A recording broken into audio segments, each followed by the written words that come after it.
This is Caleb with HACKADAY, and this week's video is Hacking Failures in Movies, Part 2. We based our selections off of your comments, so let's get started.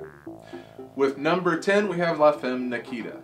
In the TV show, a screen pops up that shows some hacking going on, and it has an IP address, a DNS server, and a subnet mask. Anyone who knows what they're talking about looks at this scene and thinks something is a little bit off. The numbers aren't even formatted correctly. We understand that you can't use a real IP address, but you can at least format them correctly. They got the right terminology from somebody. Surely that same person would have told them what format the numbers were in. I find this one a bit odd, but that's why it only gets number 10. At number 9, we have The Net with Sandra Bullock, hacker extraordinaire.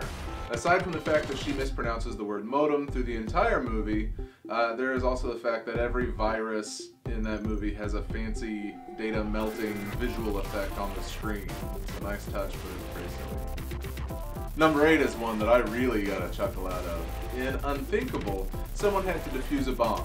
And of course, the only way that we expect people to defuse bombs is by typing randomly in cells in Microsoft Excel. I'm not joking. He types into Microsoft Excel to defuse a bomb. Number 7 is pretty fun. We have the TV show Numbers. When describing IRC, a simple chat program, they go into a long discussion that involves ships passing in the night and some fancy graphics on the screen. And while that is silly enough on its own, they're going onto a public server to catch people talking about covert hacking operations. If they're really concerned about it, they could communicate privately. They probably wouldn't be meeting on a public server. The lingo in this entire scene is hilarious. You should check it out, really. Number 6. I'm going to use Visual Basic to create a GUI to track the killer's IP. You've all heard it 1,000 times, 1,000,000 times.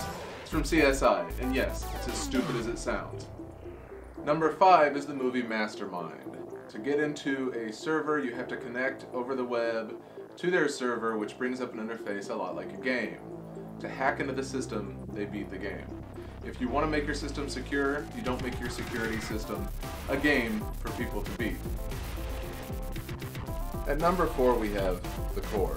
The character Rat, the super hacker, does some cool phone freaking on a cell phone and gets somebody long distance for life on their cell phone. The type of phone freaking he's doing, while somewhat similar to the real version done by Captain Crunch, doesn't work on cell phones like that. Not at all. Number 3 is Independence Day. Whenever they hack into the mothership, a lot of people like to point out that there was a deleted scene, I guess, that says that all of our current computer technology is based off of alien tech from the ship that landed here 50 years ago. Hey, that was 50 years ago. I'd like to see you take one of our computers from 50 years ago and be able to hack into our current security systems. For number 2, we have hackers again. This time it's not for their 3D fly-throughs of the network. This time it's for something a little more physical. When he hacks into the TV station, he causes the automated system to move a video cassette from one system to another and replace the show that's playing. That's feasible, but whenever the security guy figures out that he's in there and tries to kick him out, they proceed to get into a battle, where they are literally snatching cassettes out of each other's grippers. It's ridiculous. It's like watching the Benny Hill show. As a matter of fact, you could dub yakety sax over it, and it would probably look pretty good.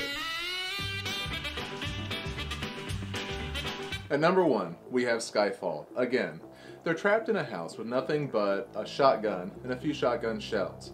What do? They make booby traps. Sounds good so far. How they make them is they smash the light bulb, they stuff the filament down in a shotgun shell that's had the shot removed so the filament can touch the gunpowder. Supposedly when you turn the light on, this will explode, blowing anybody near it away. Well, it doesn't work like that. Without the compression of the barrel, the shotgun shell will just fizzle and it might pop off of the socket a little bit. What it will also probably do is start a fire.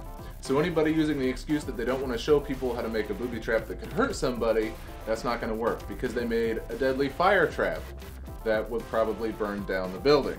What they didn't do is make an effective boom device. Remember to subscribe to our channel for fresh videos every week about hacking, all kinds of hacking, hardware, software, ghetto hacks, we do them all. And also, leave us some comments telling us what movies got it right, what movies got it wrong.